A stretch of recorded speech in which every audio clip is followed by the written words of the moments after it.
o'clock. So welcome to everyone that's here in the David Hicks room, and welcome to you online as well. We're a bit envious that it's nice and warm where you are, because it's cold outside. I'm Beth Rowland, and I'm chairing the meeting tonight as the real chairman is not well. I'm going to start now, and then we can get on to your item quickly. Any apologies for absence?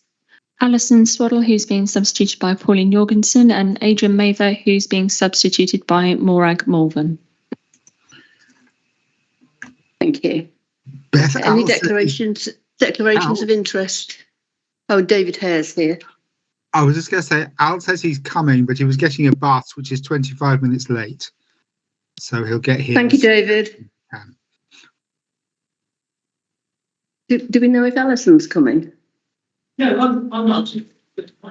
Oh, sorry, Alison, you've changed. Thank you, Pauline. You've got no children. Yeah, and she's had her hair coloured. Yeah.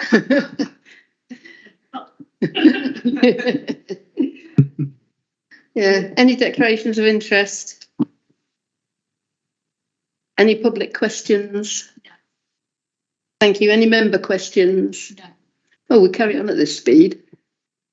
Okay. The purpose that we're here tonight in this extraordinary meeting, gosh, with hearing aids, I can hear myself twice now, is to have the NHS Dental Services report that we should have had a little while ago, and we welcome Hugh O'Keefe to present it. And I'm sorry, Hugh, I can't read the screen to see who's with you. Susan Whiting's with me. Thank you. The ICB. Thank you. Would you like to go on with your report, please, Hugh? Okay. Yeah, put a few slides together just to talk through the report. So shall I share those? Green. I'm just going to do as an intro, just in terms of what the report's about, really. If that would be helpful. Hugh, I wonder whether, would it be okay if I just set the scene? I wonder if that would be really helpful. Go for it. Is that all right? And then I can hand over to yourself. Okay, so the reason that you've got both Hugh and I here, and that David and Nilesh may join us, is that on the 1st of July 22, as we created the integrated care system and the partnership board, the programme, which is the delegation of direct commissioned services, took place. And so the ICB took responsibility for the services which are community pharmacy, optometry and dental services. So we're working collaboratively with our NHS England team as our subject matter experts, but with an absolute focus on identifying local solutions to our sort of knotty problems, particularly around access. So hence you've got both Hugh and I here representing the dental services this evening. So just giving you that context, I'll hand over, and then I'm sure there'll be an opportunity for us to sort of jointly narrate our sort of progress through the world that is dental services. And I think we're all learning an awful lot about what that service looks like locally and some of the challenges we've got to improve access for our population. So I'll just hand over to Hugh. Okay. Thank you, Sue. So I'll pop the slides back up. Hopefully people can see those. So I was just going to cover these topics. Much of that's in the paper that you've seen. Just looking at the arrangement. Sue sort of just talked you through that, really, in terms of that. Something about oral health, how NHS dental services operate, access to those, the impact of the pandemic and how it's been felt in dental services, the ongoing challenges that we've got and what we're doing about it. So this is just sort of introduction, really, to the discussion, which I hope will be helpful. Sue's there just talked about the bit you can see about the integrated care boards taking on delegated commissioning for dental services last year. A number of organisations have been involved in the past, most recently NHS England, but it's actually the PCTs, the Wokingham PCT, brought in the NGDS, the new dental contract in 2006. Local commissioning really started at that point, and that introduced the idea of cash limited budgets for dental services to those systems. Dental public health services, which is things like epidemiological studies and all health promotion services, they were commissioned by the PCTs till 2013, and then were transferred to the local authorities. This is all the Lansley reforms, people probably remember, in terms of how things were organised then. So they went to the local authorities in 2013. We get clinical advice in terms of what we do via local dental networks, and we've got these specialty managed clinical networks, 4 of those in the patch. They've been around since 2013, and it's just a list of people involved there. And then, as Sue's describing, then we work in partnership. And later this year, we're going to be transferring NHS England officers transferring across to the ICBs, so fully integrated into what they're doing. Then there's information in the report about oral health. There's a table showing the numbers of children nationally who get admitted to hospital for treatment, about 40,000 a year pre-pandemic. Gum disease, I'm informed, is the most common disease in the world. About 98% of people apparently have gum disease. Oral cancer is an issue that that takes a number of forms in terms of dental health, and there are higher risk groups described in the report. And also there's more and more evidence about links between oral health and other diseases, particularly cardiovascular disease and diabetes. The report describes how services work. So national contract introduced in 2006, and just to reiterate, patients aren't registered with dental practices. They can go to any practice they wish to, and dentists are only responsible for patients whilst they're in the course of treatment. So they don't have that sort of ongoing relationship as they do with their GPs. People receive treatment under treatment bands, 3 treatment bands, and they're linked to the charges that patients pay. And the dentists, in terms of the practices, have all got cash limited contracts, and they've got annual activity targets, units of dental activity, which are linked to the banded treatments, and they have to deliver a certain amount of activity each year to retain their sort of funding levels. If they underperform against those levels, that money comes back to the NHS, although the following year they reset what they are required to achieve. So it's a sort of non-recurrent clawback, it's called. The investment into dental care services is based on the 2006 baseline and any new investment. And it's worth saying that when the contract came into effect in 2006, it replaced the 1992 contract. And at that point, a number of practices chose not to carry on in the NHS and left at that point. And a few practices in Wokingham took that decision to leave the NHS in 2006 and go private. There are referral pathways to specialist services. They're underpinned by national commissioning guides, and local referral pathways are devised based on those through our managed clinical networks. And they then inform this bespoke electronic referral system that we use for referrals being made to services. The report has information on the sort of numbers of referrals that would get made in a year. And about 80% of referrals are actually to non-hospital services. So it's to things like primary care orthodontics, community dental services, or community-based oral surgery. Now, about 2/3 of the money we spend is in high street dentistry. So a big chunk of it is on that side of it. The Wokingham investment is a bit lower than would be seen in Berkshire West and South East. The South East generally. And then in terms of contract delivery, we've included information since 2013 about contract performance in the area, which indicates these figures. So high levels of performance, but each year that would mean that monies would be recovered in terms of contract underperformance. So access to dental services became a sort of government priority post 2006. There was a dental access program ran in that sort of period, and ring-fence monies were allocated to PCTs at the time to improve access to NHS services. I mean, a significant falling off in NHS access post the 92 contract, where a lot of people did leave the NHS in the 90s. So we were sort of tasked to bring in that new provision. Numbers of new practices open in this area. So Winnersh and Wokingham in 06, Shinfield in 09. Shinfield's co-located with the medical centre there early in 2010 and Finchampstead in 2011. So overall, in the period up to about pre-pandemic, there was a 30% increase in access. Access is counted on the basis of unique patients who've attended a dental practice in the previous 2 years. So it's the dental equivalent of registration.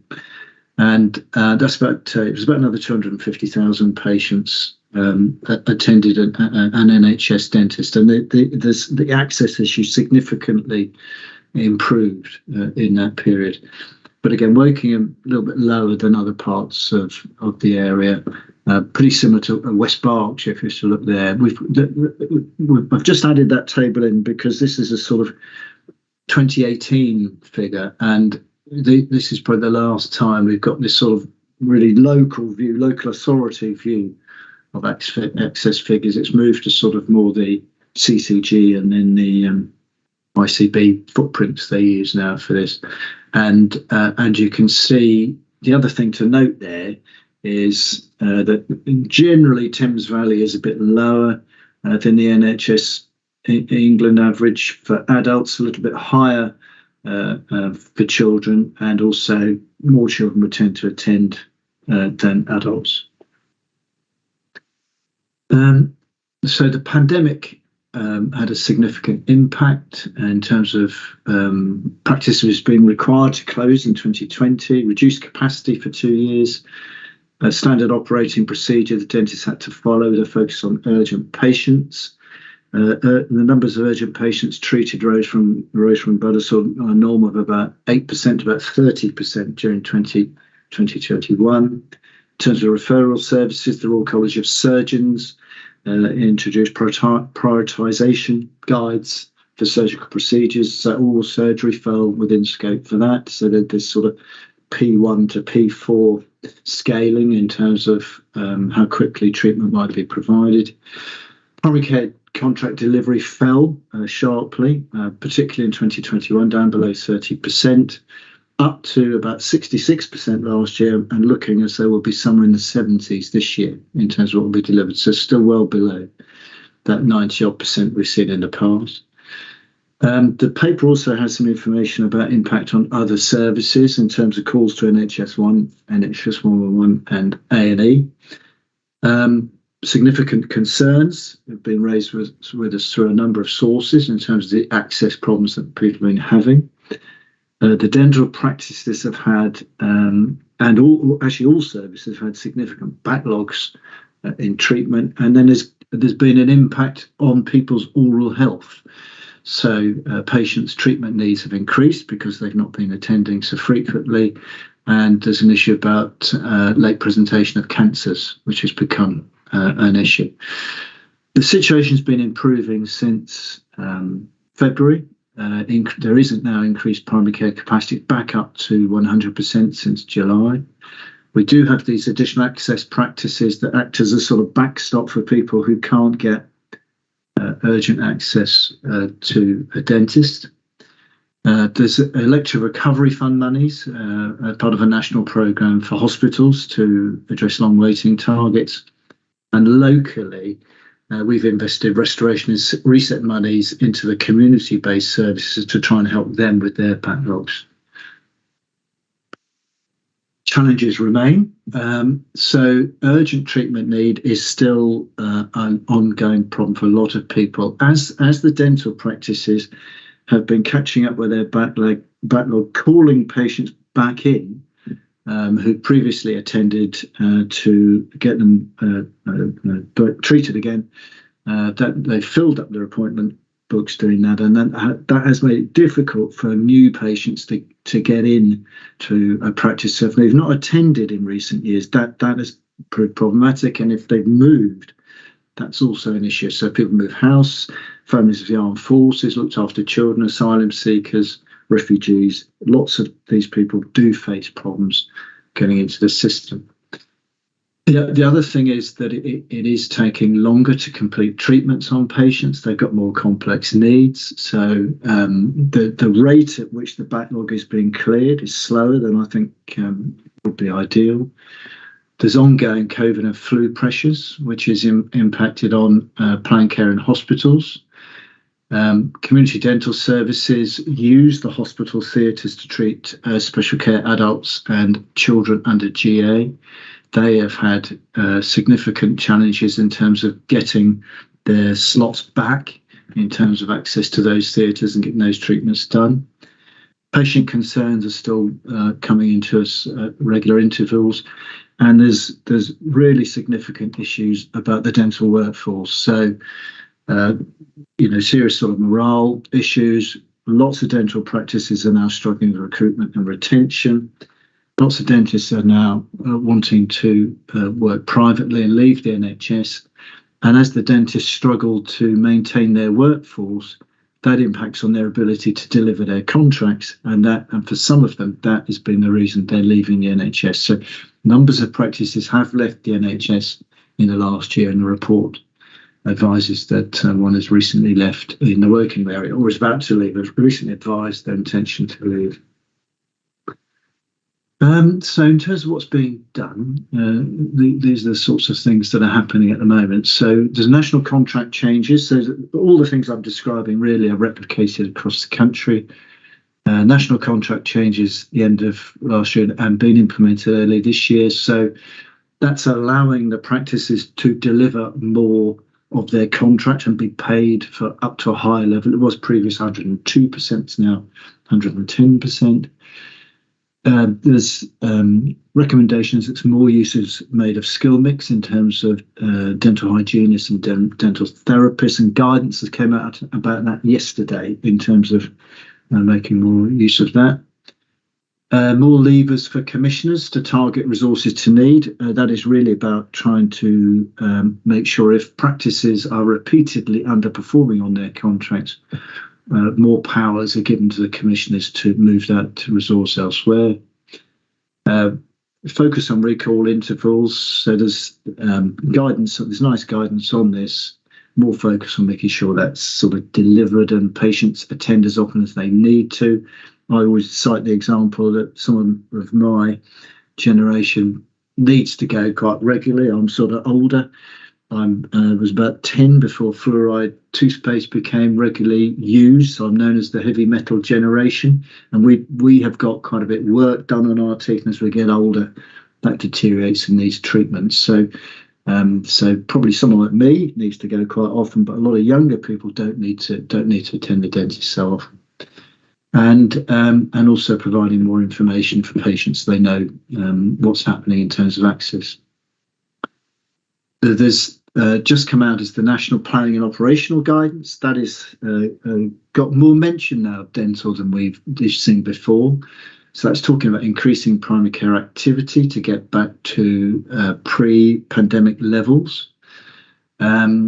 Continue to reduce the number of very long waiters in hospitals. So they've now announced the target of no more patients waiting more than 65 weeks by March 24. The target that they're all focused on at the moment is no one waiting more than 78 weeks by March 23, and it's all working towards no one waiting more than 52 weeks a year by 2025. And also there's specific reference to addressing the challenge of children's access to hospital for treatment in under GA. Locally, we've also got agreement to flex the dentist contract, and this is really specifically to try to support people who've struggled to access treatment and who've got greater oral health needs. So what that means is that we're going to sort of if practices, we're going to make offer to the practices, which we hope we'll get good take up for, which will be to reduce their sort of activity target and increase the proportion of their activity that's set aside to provide access for patients, to try and help more patients get back into the system. And then also we're working on a strategy through our local dental network, and then again about improving access, thinking about priority groups and what more generally we can be doing to improve oral health. So thank you. That's just a quick run through of what's in the report. Do you want to take questions now, or does someone else want to speak? So I've just noticed that both David and Nilesh are on the call. So I don't know whether either David or Nilesh, you'd like to sort of comment on our position at the moment, or would you like to just be available to answer questions? Hi, so I'm Nilesh. I think Hugh covered most of that. I'm quite happy to pick up any questions. Lovely, thank you. Yes, so am I as well, Sue. Lovely, thank you very much, both of you. Actually, would you like to I'm just thinking it might be worth just introducing yourself, because actually we've done a sort of a quick introduction earlier. Yep, I can go first. Sorry for the delay. I was rushing out of clinic this evening. So my name is Nilesh Patel. I'm the chair of the Thames Valley Dental Network. A bit of background, I'm a general dental practitioner where I spend most of my time. I was today. I've got a practice out in Buckinghamshire where I do majority of NHS work, which I've been doing today. And yeah, I've been helping the commissioners and NHS with redefining their offer and trying to make it trying to make services accessible for patients. Thank you, Nilesh. And I'm David Chapman. I'm a GP in Oxfordshire. I'm also the ICB clinical lead for the delegation of POD, which is pharmacy, optometry and dentistry, and work alongside Sue, who knows everything, with the help of Hugh, who knows even more than everything. And the last time I pulled a tooth was in Nepal about 40 years ago with a pair of pliers. So I'm not very skilled at dentistry, but I have come across it in primary care. Actually, GPs are one of the areas where they go, where people go when they can't get urgent access. Hugh, can I ask you to stop sharing your screen and then we can have our pictures a bit bigger? I think you might have been the dentist that treated me when I was about 4 with your pliers. Probably.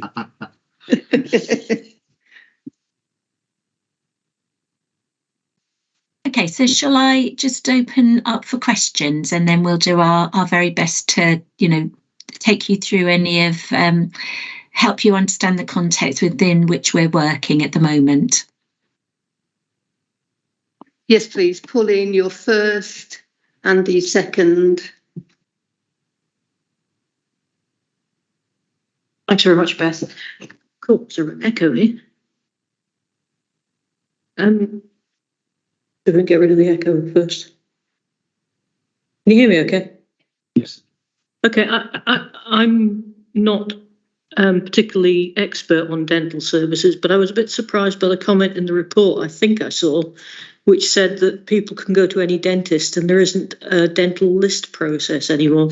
Because I asked on social media my local community what they experienced of dental practices, and I got a lot of responses, of which most people were saying, I can't find a dentist, I can't get admitted. They say the lists are full. And then I've had 6 people also say that they hadn't been in the last year and they found they'd been removed from the lists without notification. So I'm just wondering if you could comment on those two and how that fits with what seems to be being painted as a process, which doesn't sound like it links up very well. So I wonder, Hugh, if you want to comment on the contractual arrangements, and then Nilesh, maybe you'd help us with the sort of very practical arrangements that you experience at a practice level. That might really help. Yes, it is right that people aren't registered, and you can attend any practice you want. And I think a lot of this, probably in terms of what they did in 2006, was trying to create some flexibility in terms of lots of people historically, I think, have travelled to go to the dentist. They may have stuck with the dentist they had for years and keep going back to them, or they might go to the dentist near where they work. So I think that was the thinking behind that. But yeah, the way the contract is designed is your dentist is only responsible for you whilst you're in a course of treatment. So so that's the kind of arrangement that we have. And I think, and what I was trying to talk through in the presentation there was this has been a difficult period since the pandemic, because there has been a backlog of patients that's been built up in terms of those who've previously gone to dental practice, has been recalled back in. That is filling a lot of the capacity within those practices. And it's, of course, if people normally attend every 6, 9, 12 months, people have been called back in and they haven't attended for much longer periods than that. So that's what's filling the books to the extent that it is. And that's why we're looking at what we think we can do with the contract to try and help the dentists out with that, because they have to hit their targets every year. So the way the contract is designed is that they need to be bringing these patients in. They need to be delivering activity to make sure they retain their funding. So we're trying to create a bit of space in those contracts to give the dentist reduce that target pressure and try and open up the system for new patients. So I don't really understand how that answers the problem.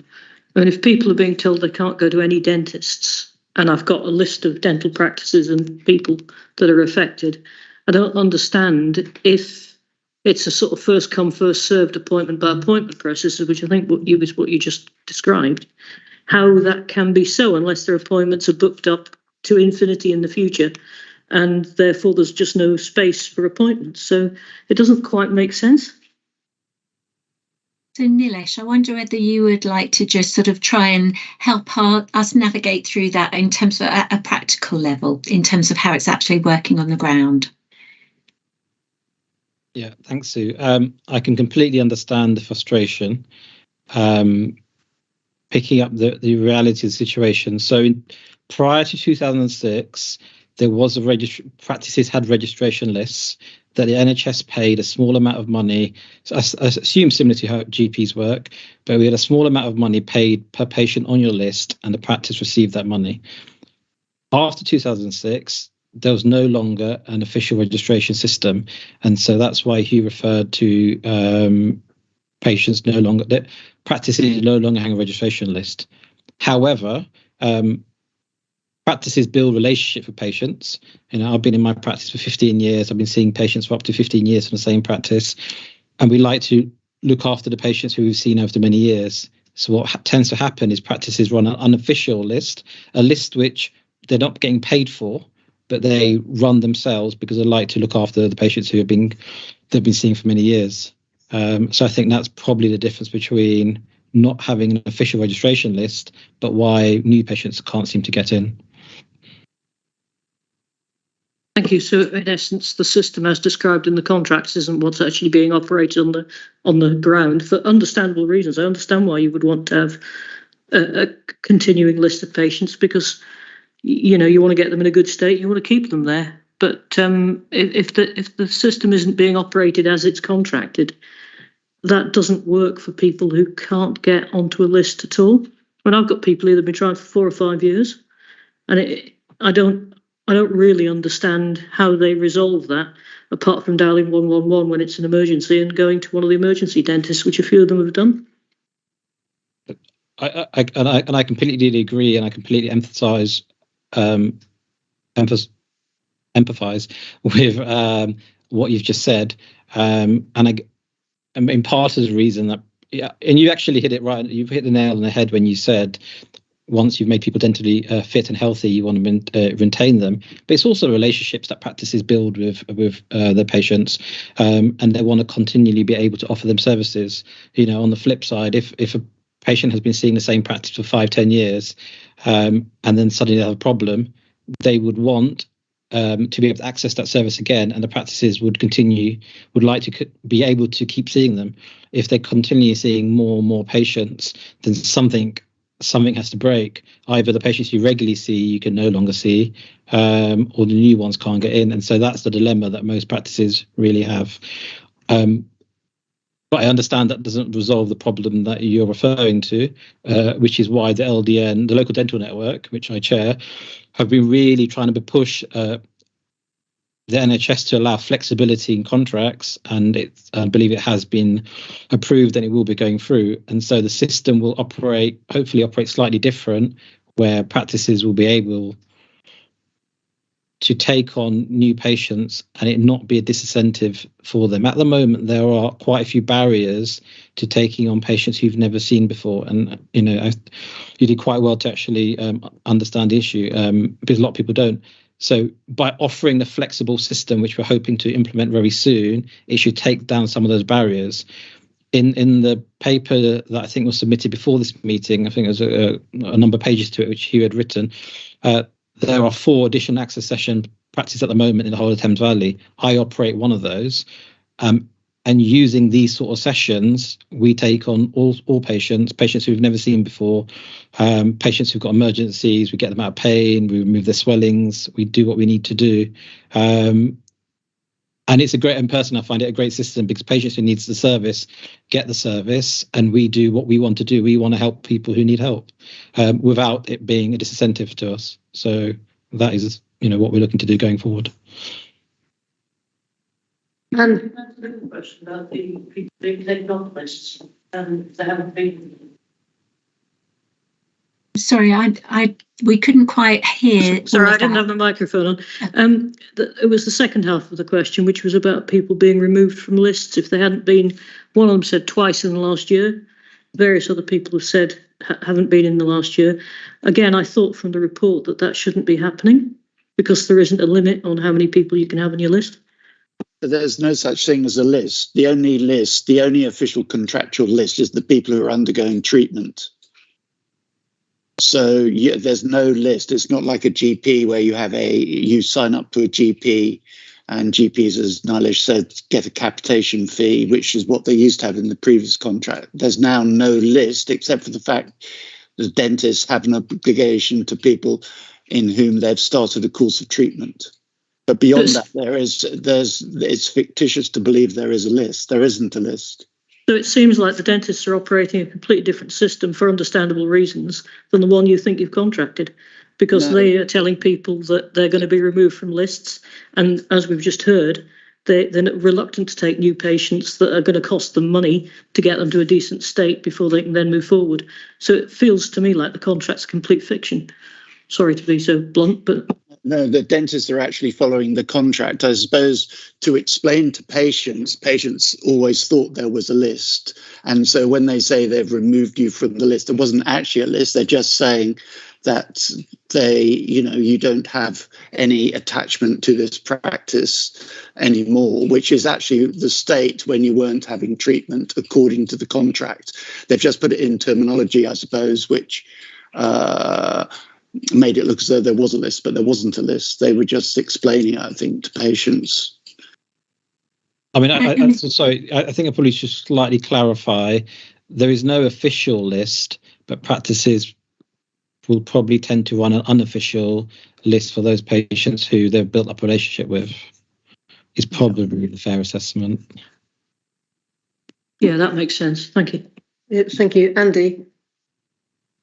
Just to add to that, I'm one of these people who my practice, where I've been for about 15 years, told me that I was no longer on the NHS list, and this was about a year ago, and that I wouldn't be able to get my next checkup as an NHS patient, but I would be able to get it as a private patient. So there was no capacity issue. It was just a question of which charging and remuneration regime I think they wanted me under. But my question is about the practice in Beanoke, which is going to leave the NHS. And first of all, Hugh, just thank you very much for such a thorough and comprehensive report. I don't normally enjoy the dentist, but I enjoyed reading your report. Thank you. The report says that there are going to be 9,000 units of dental work that are going to have to be reallocated from that practice to, I guess, practices in the surrounding area. I just wondered how realistic is that ambition? And I also wondered if you could just talk us through the process by which patients there who are presumably there as NHS patients but will no longer be NHS patients as the practice is leaving the NHS, or if that's my understanding anyway. Yeah, so in contractual terms, the practice is just required to give 3 months' notice. So what we'll look to do now is we will approach other practices in the area on a sort of interim basis to see if they would be willing to take on that activity in the short term, or we look to commission something in the longer term to replace the practice that's leaving. I have to say, this is something we're doing quite a bit at the moment. In that there's, as I was saying, there's not so much in Bob actually, but in other parts of the southeast, there's quite large numbers of practices leaving the NHS. Yes, it's our responsibility then to try to help those patients find another practice. So we go through a sort of procurement process to bring someone in to replace that practice. And then in terms of the communications about what's happening, that's the responsibility of the practice to let their patients know of their intentions and what they can do as a result of it, which would include a sort of link to the nhs.uk website about other practices in the area. But it's going to be a difficult situation in the short term in terms of this happening. Can I just, I think there is a slight confusion that maybe we've even added to, and maybe it's worth just clarifying. There isn't actually an NHS list that a practice has, other than the people they were treating. And therefore, unlike general practice, where if a practice stops trading, as it were, then the ICB has a direct responsibility to make sure all those patients are transferred to another GP, wherever that may be. Whereas I don't think the NHS has a duty to make sure there's dental provision, but they don't actually physically transfer a list of patients to any other practice. Yeah, that's right. So, yes, just to make sure that activity that's lost is replaced. Yeah. But we keep on using words like NHS list or an NHS patient. That doesn't strictly contractually doesn't actually exist. The practice is probably right to patients who've attended in the last couple of years. It's Nilesh's point, really. There'll be a list of patients they understand as being that they've seen on a regular basis, and they're the ones they'll communicate with. Mm. So thank you for that clarification about the list, and I'll try not to use that term. But I am right in thinking, aren't I, that if one goes to a practice, sometimes one is charged a lower amount because the NHS is making a contribution, and I'm effectively an NHS patient. I might go to the same practice and be charged a different amount because there's no NHS subsidy, or whatever you want to call it, for that treatment. That's correct, isn't it? Yes, the NHS fees are fixed nationally in terms of the treatment bans, and then if a practice goes private, they have their own fee structure. So the dentist will charge us either something on the NHS national scale or their own personal practice scale. So, Hugh, I think it is worth just maybe clarifying that there are 3 bands of NHS treatment as well. So it is quite a complicated process. So there are 3 bands. So you may be an NHS patient and experience a different contribution at varying times that you present to the practice. So, Hugh, maybe that's worth just explaining a little bit. Yeah, so and also we put a link in the paper about the bandings and how they apply. So there's bands 1, 2, and 3. So one's essentially checkups, which is nearly should know better than me what the current rate is, £20 odd. £23.80. £23.80. Then there's sort of fillings, band 2, whatever they're, £65.20. and then bridges, dentures, things like that. Dentures is around £282. There you go. Yeah. So some of those NHS, the band 3 is relatively high charge in that respect. Okay, but I think my point is that the dentist might charge me according to what I need from one of those bands, or they might charge me by a separate scale. Now, at some point, somebody's making the decision about which scale, which system I'm being charged under. And so I think that this is what people are talking about. They're saying they can't get onto the cheaper rate, whatever you want to call it, as opposed to the more expensive rate. And it might be disguised in terms of lists or whatever, but that's what people are complaining about. So, Nilesh, I wonder, could you just clarify that at the point of entering the practice and starting treatment, that the practice would be really clear whether this is an NHS or a private course of treatment? Would that happen? So I think just to help people understand that would be the expectation. Yes, so yeah, you're correct. So when a patient walks through a practice and they're having the examination appointment, it should be very clear to them whether they are being charged on the NHS service charge bands or whether it's a private examination. If they are having an NHS examination, they will be given options for treatment. And so that's where they may get some confusion. You may have NHS options and you'll also be given private options, because all patients should be given all options available. But when you first walk in for your examination, you should know whether you're having an NHS examination and you will be offered NHS treatment prices. Okay, thank you. So the last question then is going back to BNOC. So the change that people there can expect is that from April, when they walk in to that practice, they will just no longer be offered the NHS banding. They will only be offered the private banding, and that's what they mean by leaving the NHS. Yes, that's right. Yeah. Thank you.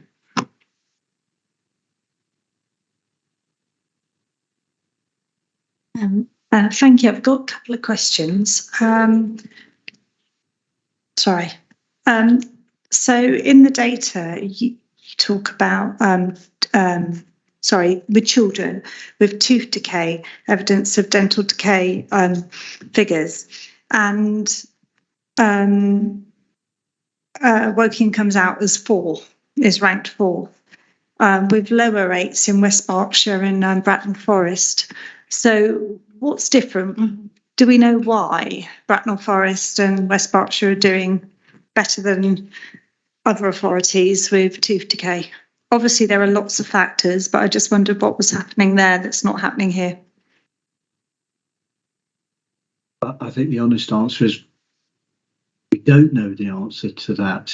If you look to the left of that graph, you can see the sort of Slough, Reading, those sort of areas. So we think that is a strong link to deprivation in terms of more significant oral health problems.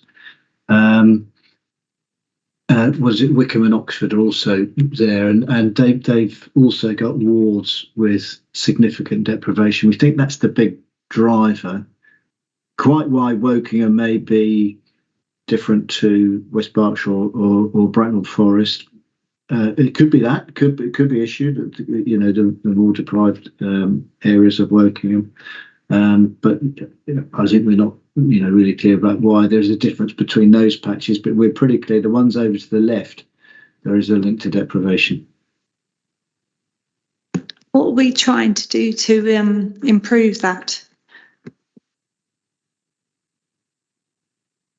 Well, I think that probably takes us into a broader discussion, actually, about what's being done more generally about general health, oral health, multi-agency working in terms of what we might do about that.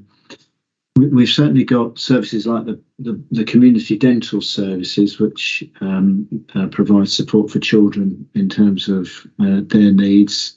Dental practices do try to encourage people to attend as early as possible. And there's things like things called the Starting Well programme, which is dental check by one type procedures, which is encouraged in dental practice, and trying to persuade people to come in. I'm talking pre-pandemic really in terms of that approach, and looking to get that re-established. But I mean, that might be worth us all thinking a little bit about what else we could all be doing about this.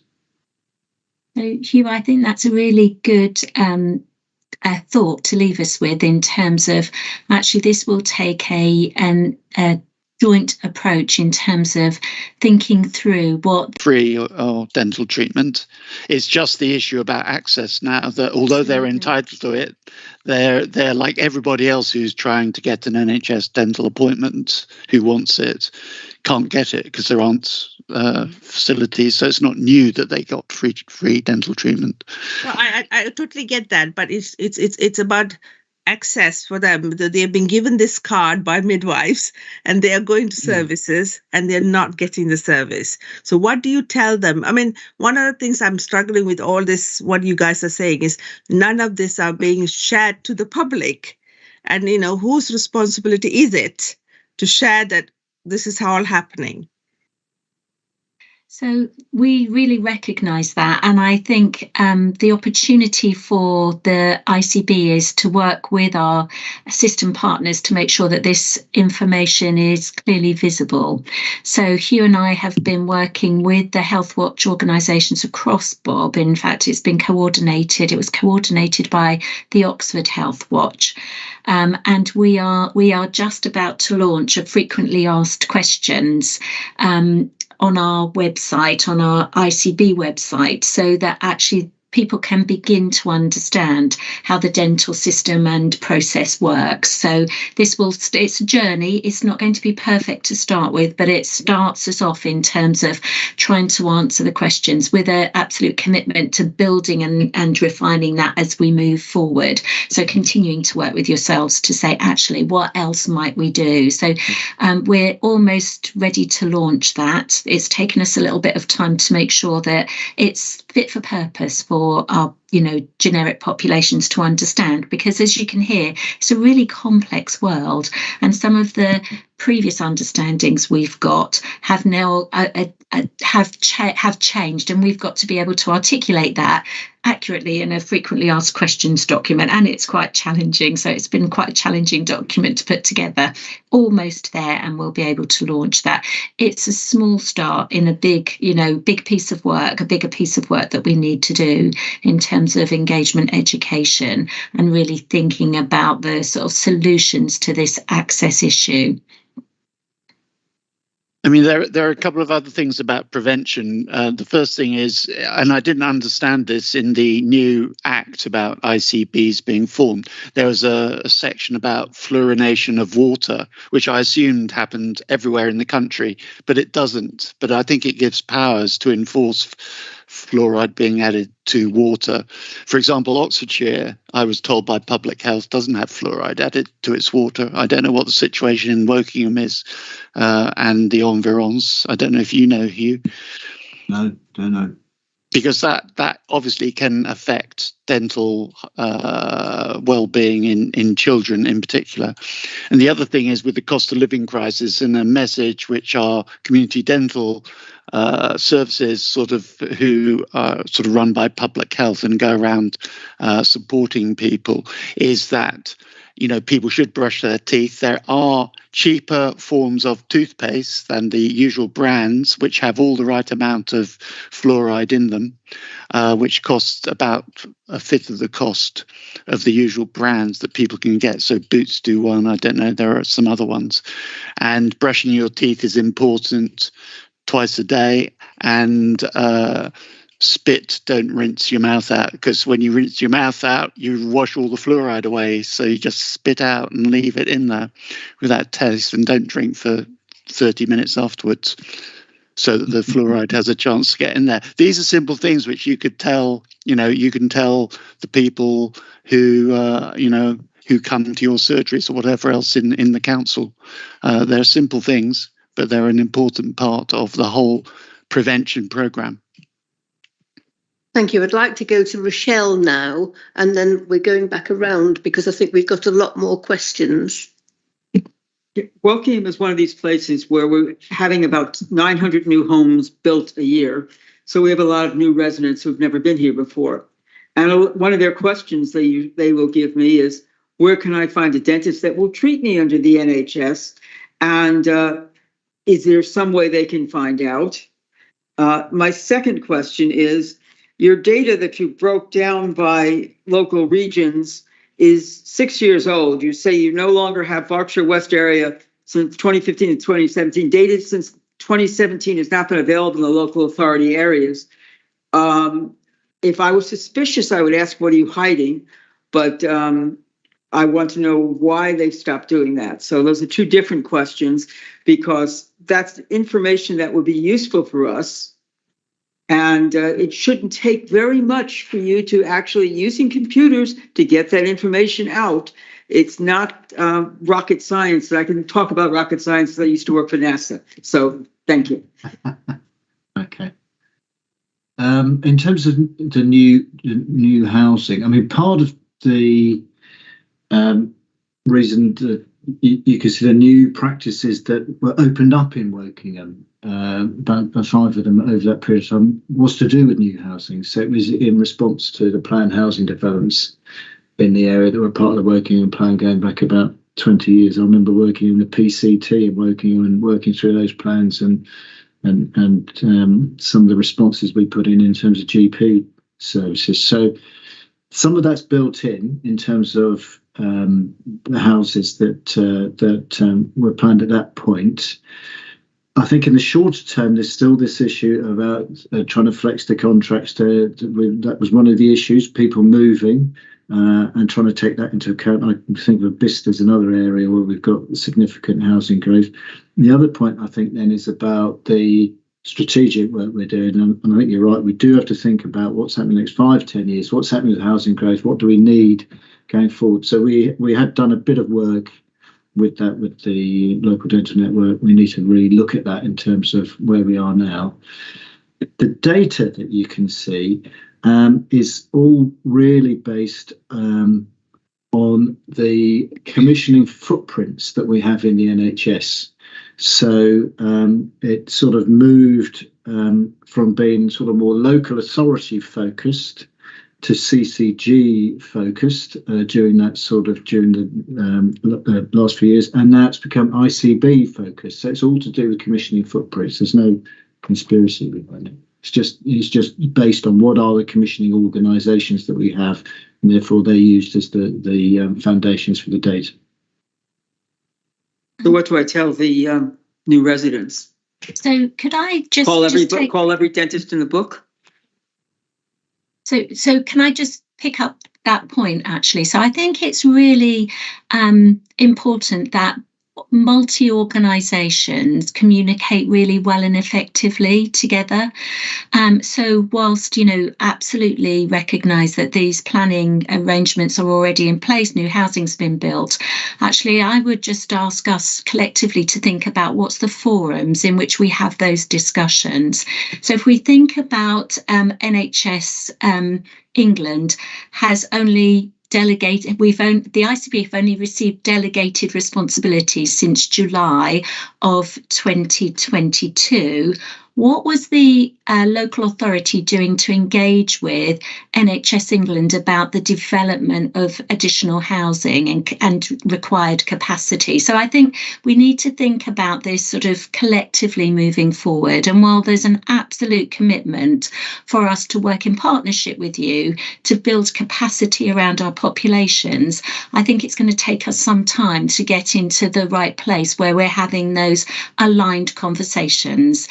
Building, you've heard today that actually our dental access is very challenged by the ability to recruit and retain dentists in the area. So those things are not the work of a moment. And while there's lots of aligned conversations going on about how we might increase dental access by increasing skill mix, etc., we need to be absolutely planning 5 to 10 years ahead. And realistically, that was not happening 5 or 10 years ago. So we are in a hiatus at the moment. And yes, we are really committed to working collaboratively with you to thinking about how we might resolve the problem, but an acute problem we have at the moment. And I think it's really important that we think about that collectively rather than the onus being put just entirely back on health in terms of what have we done? Because the reality is these conversations haven't been happening as effectively as we're planning to do so in the future. And can I just emphasize exactly the same has happened with general practice and new developments, that large developments and care homes are put up and there's been no or very little conversation with how they're going to be provided with general practice care. And I think the same issues that Sue's been talking around dentistry apply to general practice as well. It's been a major problem. And we're just beginning to get those structures right and talking about what provisions you need to put in if you are building substantial areas of either housing or care homes where they will need care. We will be adding a number of care homes. And what we've been told to tell people is that we have no responsibility at all for making sure that there's NHS doctors locally for them or NHS dentists. It's not the borough's responsibility. The NHS has not been talking to the planning department here. And if you look at our local plan update, which will be building a whole lot more homes, probably between 600 and 900 a year for the next 20 years, we would like to have a direct connection and direct talks with the NHS about what's available and what can be done for this. But the residents are going to be here and they will need services both from dentistry and medicine. And we need to have some two-way communication to be able to do this. And can I interrupt there? Rochelle, you are chair of the planning committee. Can you take that on board and take it back to the planning department? I've no idea what we can do. But probably the least we can do is talk to the NHS about what's coming in our local plan. But Beth, every planning committee, every planning application has a bit on it that says, ask the NHS for comments about whether they need to provide new facilities.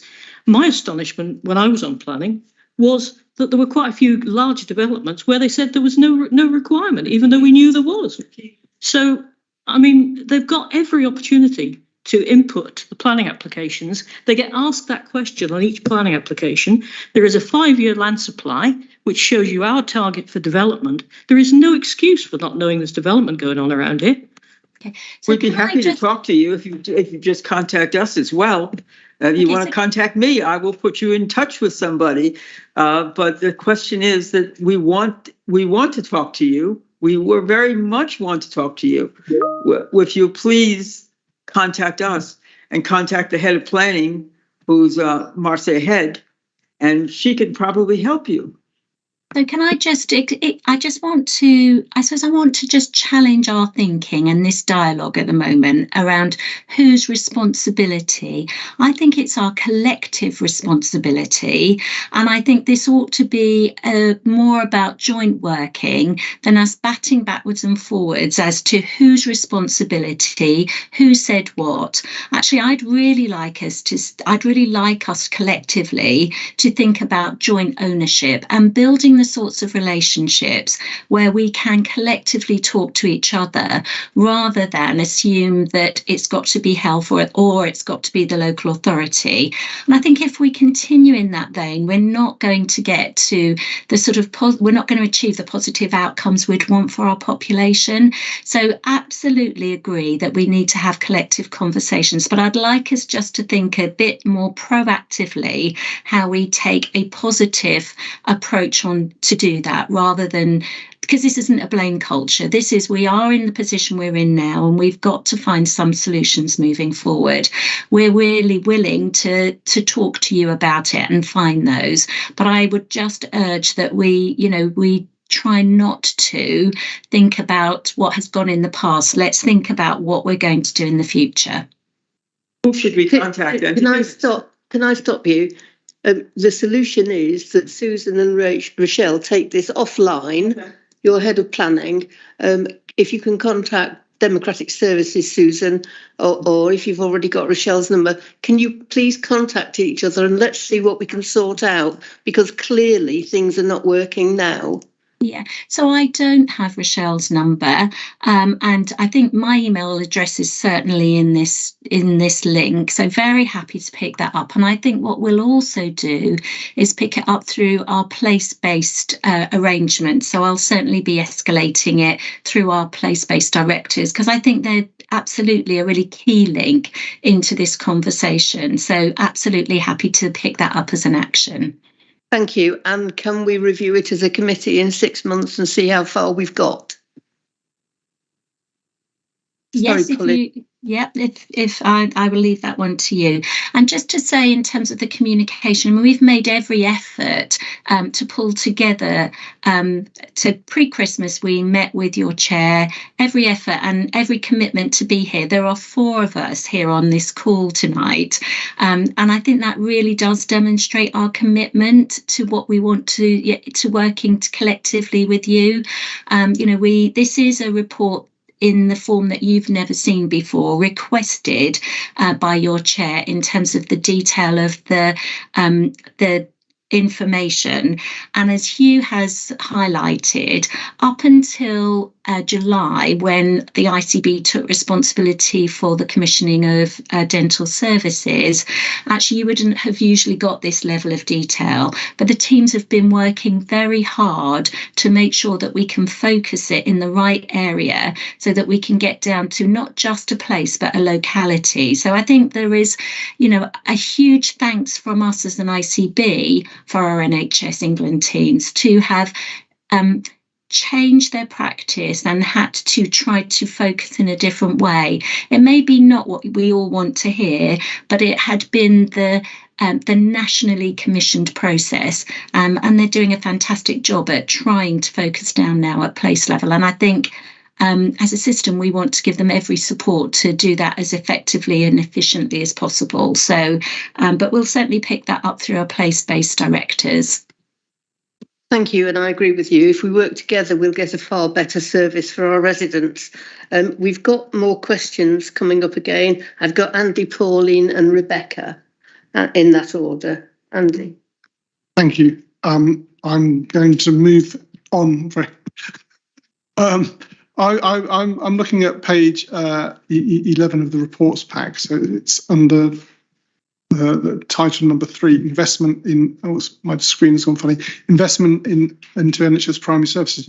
And I was just trying to understand why Wokingham's primary dental care funding is so much lower, and it only looks like almost £3 per head. Why is it lower than West Berkshire or Berkshire West? How does that work? Is that a decision to allocate funding within the group? How does this work? There is part of this will be historic funding, but I'm sure he will be able to help us understand that at a more granular level. It's really to do with the funding levels are to do with the reference year in 2004-5, which was preparing to go into the new contractual arrangements, looking at the case mix that was being done by the practices at that point, and that was generating the price per units. So when we talk about these units of dental activity, there isn't sort of a fixed price for them. It's based on a historic case mix in terms of what they did. So it may be. So I'm just, where are you looking? Is it page under which bit is it you're looking? It's section 3. So on my report, it's page 11, but we have our own sort of numbering. Section 3.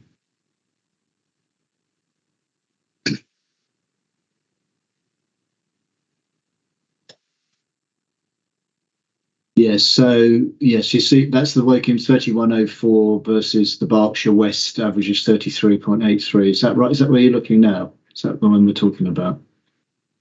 That's right, yes. Yeah. Yeah, so a lot of that. There will be an issue about the unit price in terms of the units of dental activity, and essentially the way that worked was that in areas of greater deprivation with a heavier case mix, they tended to come out with a higher price per unit.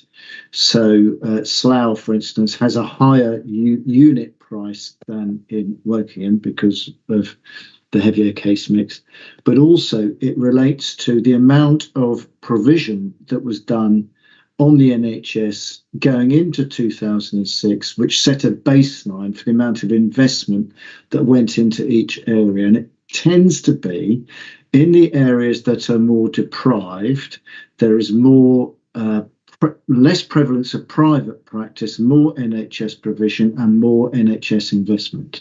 So you'll tend to see more NHS investment in places like sort of Reading and Slough, parts of Oxford, and it's a little bit linked to need, in effect, based on this reference year they did in 045, preparing for the new contract.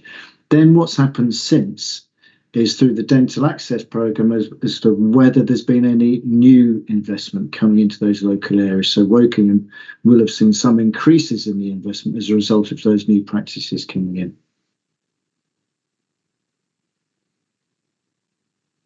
Okay, thank you. Thank you. I've got one more contractual question, please.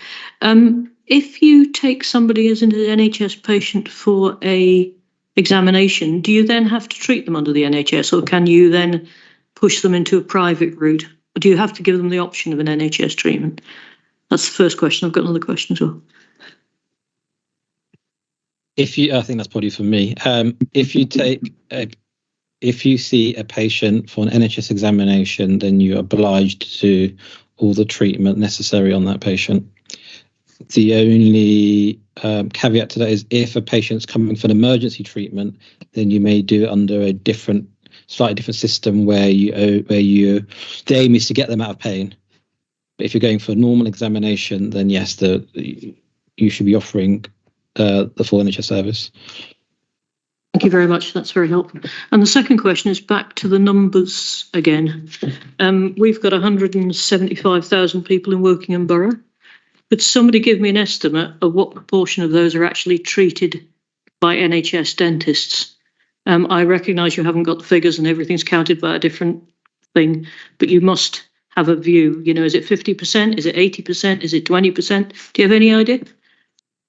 I think the latest data we had on that was about 46, I think. And when was that? That's the 2018 data that I've shown you. So that's 41.2% adults and 54% children. There's in the paper you can see there's the sort of figure each year, 2015 to 2017, which I think was running at about 46% total for all the population. You know, clearly those figures dropped significantly in recent years due to the pandemic. So we don't have the latest position on Wokingham, but the paper does show what the latest position is for Bob. And are they recovering now? So they've dropped during the pandemic, and do you think they're going to go back to that 2018 figure or not? I think, yes, definitely things are recovering. Things have recovered, I think, across the southeast. I think there's an increase, about 500,000 extra patients are back into the system. The overall position is quite good in terms of patients coming back in, but a lot of that I think is linked to patients who previously attended. I think the key challenge is going to be for us, how does that recovery progress? So I think everyone's talking about getting back to, this national target they've set, I think it's slightly unfortunate not referring to access of patients, it's referring to levels of activity delivered.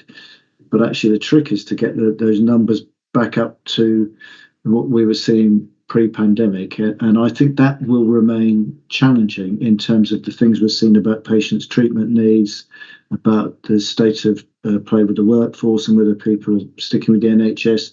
This is why they're doing a lot of work now nationally with the contract to try to create these incentives, and also locally the flexibility is to try and support that system. But I think we're by no means out of the woods in terms of the recovery process. Can you explain as well, Hugh? Because when I first saw these figures, I thought, gosh, there are not many people, at best of times going to NHS. But remember, about 30% on top at the best of times went privately. And then there are about 20% who don't really go to dentists that much.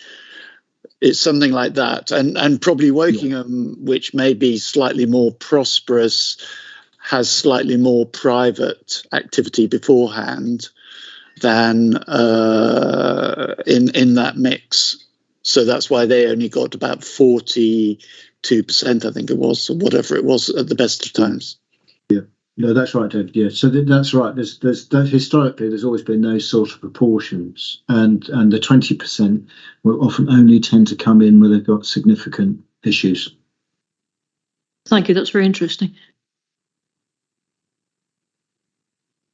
Thank you. My question is similar to my first, really, because obviously coming from healthcare background, prevention is the most important thing, and then it reduces the need. So that's not just with the young. I'm also thinking of, do we have any provision for the elderly, those that are not able to access treatment, those in care homes? I mean, what facilities, is there anything that they can actually access? Is there any way that education goes out to them, for staff in care homes, about how they access any form of dental treatment? I think care homes and access to NHS dentistry is one of the areas of challenge. There's a report came out by the CQC a couple of years ago called Smiley Matters, which again, and I think it's important to reflect, was looking at the multi-agency responsibility, particularly looking after the older people in the care to make sure their oral health is looked after and is given priority. But I think that the community dental services provides a domiciliary service. So if people can't get in to be seen and have an issue, the community dental service goes in. There are lots of technical issues for other services to easily go in and provide services that are deemed to be safe and meet the required standards in terms of going into care homes.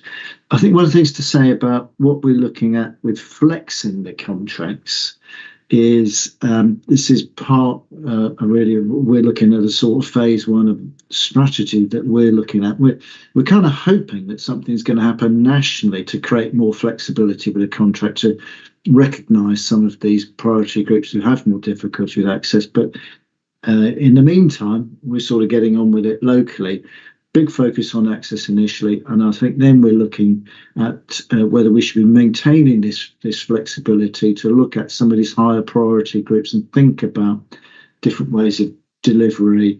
The skill mix, there's more stuff now coming out about use of other members of the team, which has been sort of a bit constrained by the way the contract has been designed. So we're looking at, there's more stuff coming out about that, which might support some of that flexing as well. But key groups in that really are young children, particularly because getting their oral health into a good position early in life is really important. And then it's older patients as well, supporting them.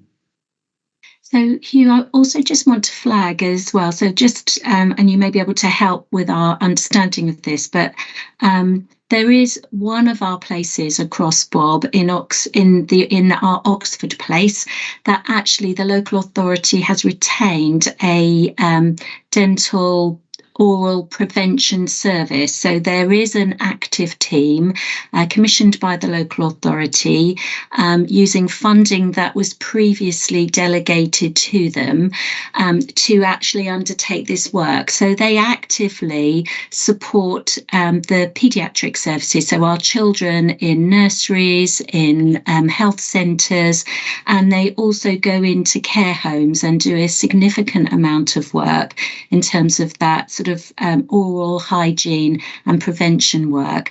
And whilst I absolutely accept that it's all of our responsibility, and we would absolutely endorse that, every contact should be talking about prevention, good oral health, I would sort of ask the local authority as what are they providing? Because clearly there is sort of, at the moment, there appears to be an inequity across our system at the moment in terms of what's being delivered. And I just wonder if you could help us understand what services that you provide in commission with that historic funding to support this piece of work, because joining it together would be really, really beneficial, and we could think then about that sort of whole oral health pathway.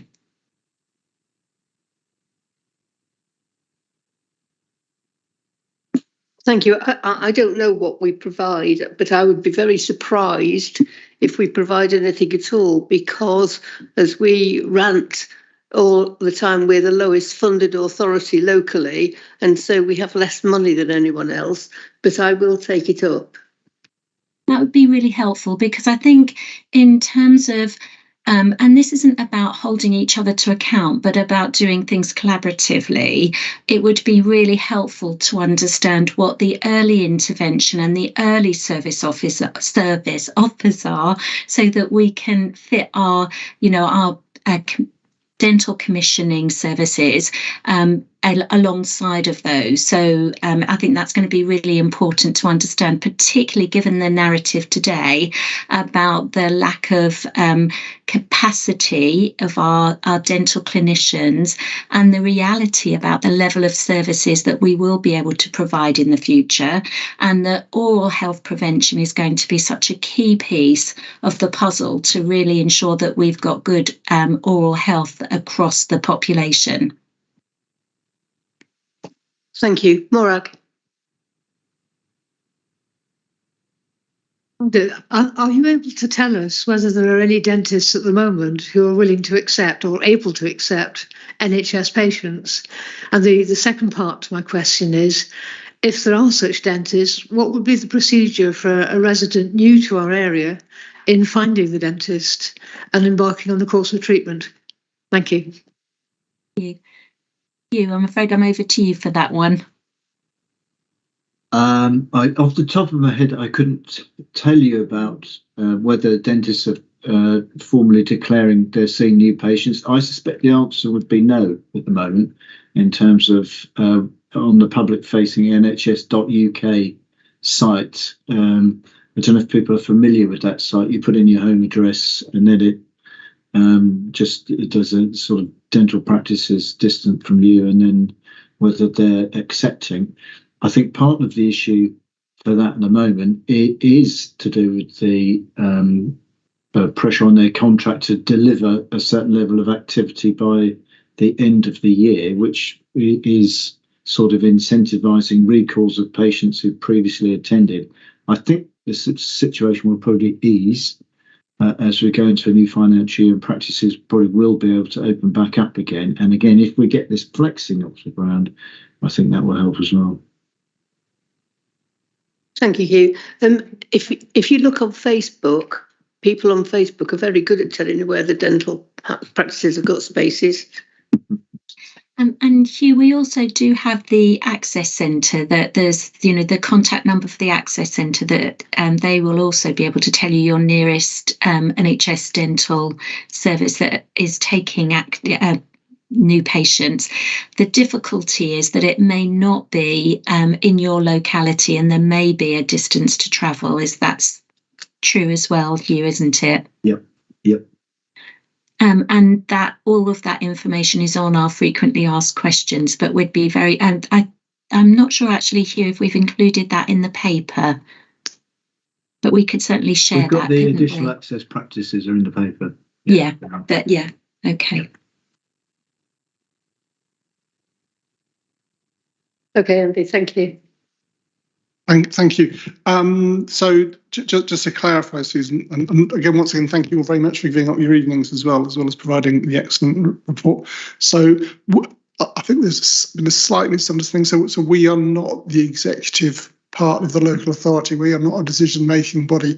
Our role is to scrutinise both our own executive but also external organisations. So we're not necessarily the best forum to talk to about collaborating to get things done, because that's not really our function. However, I was really interested to hear you talk about the local authority provision of oral health services you said in one local authority, and I think it would be really useful for us as a local authority, thinking with my slightly bigger hat on, if you were able to send us some details, perhaps to our democratic services, because we have an equalities and anti-poverty agenda, and I think some work in that area might fall under their brief rather than. Yeah, so it's just a suggestion, so I really would appreciate that. Yeah, absolutely. And I have to say that they are an organisation that would be very willing to come and talk to you about what they provide. Yeah. And so, yeah, absolutely, no problem at all. And then in a similar vein, in terms of some other members have asked about how people find out about stuff. I think we put out new resident packs, so it might be worth checking the new resident packs to see if that includes relevant information on dental services. What was the other one? And the final thing is we had representatives of general practice in a few months ago, and there the impression was that they're absolutely snowed under. They're really buckling under the weight of everything. And I was wondering, in terms of dental services, in the report it talks about a cash limited pot of some, I forget the technical name, but there's a cash limited pot. And I was wondering what is the ability of local dental services? What is the ability to absorb extra cash funding if, say, the size of that pot was doubled? Do we have enough dentists? Do we have enough capacity in the system to actually lift up the number of treatments that we're giving? And perhaps also a comment about the state of dentistry as a profession. We know one of the issues we have with GPs, for example, I guess you guys hate being compared, but one of the issues you have with the GPs is there's not enough and they're not being trained. So a comment, if you wouldn't mind, on the state of dentistry. I will hand over to Nilesh, but I think actually in some ways, I think our dental colleagues quite welcome the comparison, because there has been quite a lot of support for our primary medical services. And I think we would welcome, an aligned approach. And certainly David and Nilesh and I have been talking about that sort of approach for dentistry would be really helpful. But I'm going to hand over to Nilesh, who I'm sure will be able to answer your questions. Thanks, Sue. There's lots I always have to say, but I'm coming from a position that I've been in general practice. I graduated close to 20 years ago, and I've worked in general practice all that time. And in all that time, I've done a majority of NHS services. It's become harder and harder to operate in the service, and no different when you look at when you turn on your TV and you hear about a lot of the people striking about the difficulties they're having. We have a similar sort of situation. Fees are constantly go up under inflation, and so it becomes harder and harder to run the service. You picked up earlier in Hugh's paper about the £31 a head. That probably should give you some idea about the funding available for NHS dental services. You think about what £31 can buy you in any other service, and that is what we're allocating per patient in the area. And so, it's no different here to anywhere else. But that should give you some sort of idea about the struggles that NHS dentists will have, and that will partly explain why a lot of their books are closed. So, I've been very committed to the NHS for many a year, and a lot of my colleagues are, and they, as I spoke to you before, they've built a relationship with patients, and they really do not want to break those relationships or as we see, do not want to let our patients down. And so that's why we'll continue to see the patients we've always seen, and the newer patients will struggle. Now, that is a big issue and something which I've fight a lot about on their behalf in these circles. And Hugh and Sue have heard me say it time and time again, and sometimes, unfortunately, I have to deal with some of the frustrations I face. But it is hard out there. It's harder for dentists to operate within the NHS system, which is why they are moving out. And those that are left are facing more and more pressures to deal with all the patients that need to be seen. You raise a question about if the funding was doubled, if there was more, which is obviously an impossibility in the current environment, but if there was more money available, would you necessarily get twice as many people seen I'm not so sure, because it is really hard to work, and we really need to keep the current services going, and do what we can to offer any more. But funding will help. As I thought, what does £31 buy you? I don't know how many of you guys know about the NHS system and how it works. Just to give you an understanding of why a lot of these practice books are closed. If a patient walks through the door and they need 10 fillings, or they need 4 fillings, the dentist gets paid the same amount of money. In an environment where we all know inflation is running at over 10%, and we've just been given our uplift from April 20, well, we haven't actually, it's just been announced, our uplift that should have been applied from April 22. April 20, yeah. April 22 has just been announced. It's been 4.75%. So we're like you hear all the public sector people talking on TV about effective pay cuts. That's what we're facing. And so, you know, I think we should all be happy that we've got some sort of services, and some empathy for the people offering it. So I'm not giving particularly a positive outlook, but it's just a realistic, ideal honesty of my patients, ideal honesty when I talk to the NHS, and ideal honesty with everyone I do in my role. And so that is where we are at the moment. It is hard. We're trying to do everything we can to help it. I am personally trying to do everything I can behind the scenes, to the NHS, to the ICBs, to lobby for different things to be done to keep the practices afloat and to stop the movement towards private services. People tend to feel that dentists are going to private to earn more money, and often that's not the case. If you look historically at the earnings of NHS dentists and private dentists, it's historically not been that far apart. It's what's different is what it takes to earn that money in NHS, and it's a lot. It's a lot. I'm happy to answer particular questions, and I'm sorry I've gone on a bit, and I'm not sure if I answered all the questions. So if there's anything you want to come back to me about, I'm quite happy to answer it if I can. I think that the one bit, thank you very much for that. I really appreciate it. I think the one bit I think you probably weren't able to get to was about the not so much the state of the profession as it is in the surgeries. In terms of the dentals, are there a lot of people coming out of the dental schools, and are people staying in the profession? And again, I'm thinking about GPs, and we haven't got enough people coming through, and the ones we've got in practice are all leaving. They're not switching from NHS GP to private GP. They're just disappearing completely from the system. I think there is a difference of views among the profession of what the answer to that question is. Some parts of the profession say there aren't enough dentists qualifying, and other parts will say there are. But there's such barriers to operate within the NHS that it's not attractive for them to stay, so they go more private. And if you do more private services, you tend to see less patients. You tend to have less. We talk about lists again, but if we understand what the unofficial lists are in practices, if you're a private practitioner, your list will be a lot smaller because you'll spend a lot more time per patient. And so there's an argument there are enough dentists out there, but because it's not an attractive service to work in, they go private, and therefore you need many, many more. But then you're still going to get that push towards private services. And so in how I'm trying to get changes in our local system by offering funding in a slightly different way, and it's not paying more, it's just paying for set time, it might alleviate some of the problems.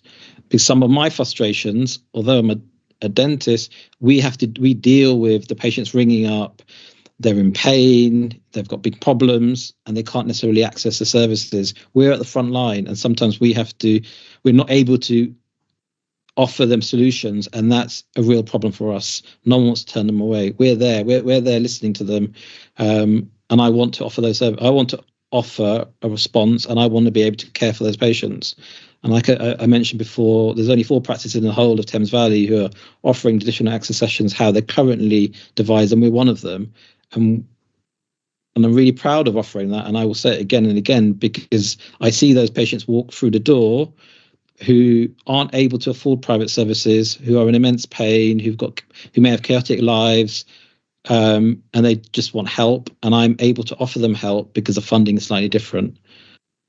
And what I'm saying here, I say again and again behind closed doors, because there needs to be a change. But I also understand the people who the funding have also got their arms tied behind their back, because as you highlighted in paper, £31 per head is not an awful lot. Okay, thank you, and thank you for everything you do. Nilesh, thank you for your honesty. It's very welcome, and I hope we've all heard it, because it's the same through dentistry and many NHS services. Thank you all for your honesty. Are there any more questions? And can I just say one more thing?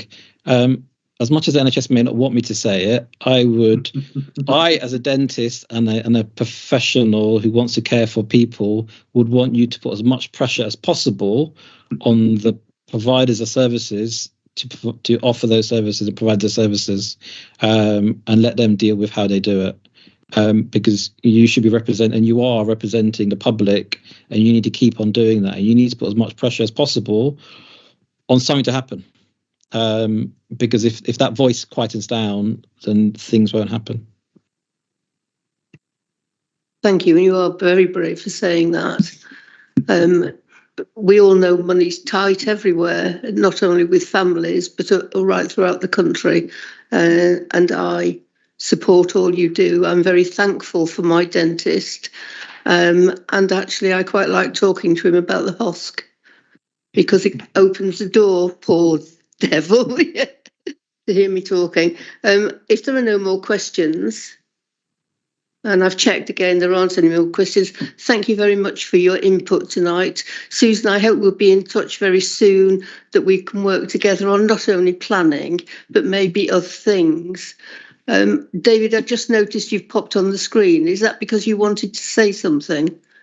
No, I'm not meant to say anything, and I'm quite happy. But I'd just like to say thank you very much to them for giving us a good idea of why it's so hard being an NHS dentist, which is Nilesh painted that very, very right. And you know, it's a difficult thing, and so I think we all still have questions about why there's not meant to be lists, but there do seem to be lists and things like that. But that's the way. But we've got to go on and make sure that we are as effective as we can be with what we've got. Thank you, David. Thank you very much for answering our questions honestly. Thank you to the panel for asking you the questions. Hopefully we'll see some joint working in the future with this committee, and I'm sure Adrian would want to do that too. Good evening. Those of you that need to go home, go home. Those of you who are at home, you're lucky. Thank you very much. Thank you very much. Thank you. Good night. Thank you. Good night. Bye-bye. Thank you. Good night. Bye-bye.